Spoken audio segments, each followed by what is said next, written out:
Hello everyone. In 2 Corinthians chapter 5 verse 16, the Apostle Paul says this: "So from now on we regard no one from a worldly point of view. Though we once regarded Christ in this way, we do so no longer."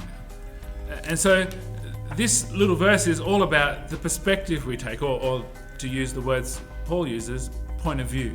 It's how do we see other people? What kind of lens do we put on when we think about, when we regard other people? What categories do we put people in? And as humans, we're very prone to categorizing. We put things into categories of vegetable, animal, mineral. We put people into categories as well. And so Paul is talking about what category, what perspective do we take when we look at people, other human beings. And so one perspective that we take, and this is the main one that we always take, is a worldly perspective. A worldly perspective is a scoreboard, a way of measuring and categorizing others based on worldly things. This is the how big's your house, how many dollars are in your bank account, what kind of car do you drive, how do you present, what race or creed is your background, what nation were you born in. All of the tangible things that make up the worldly scoreboard is what we normally go to. It's not so much a intentional thought, it's a default thing to think through, a worldly way of looking at people.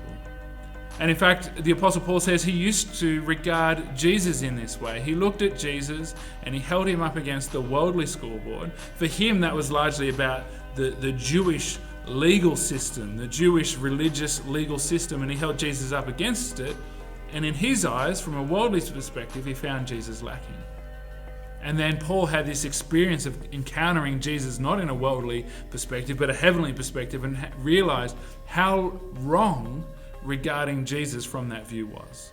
Realized that from not a worldly perspective, Jesus was his Lord and Savior.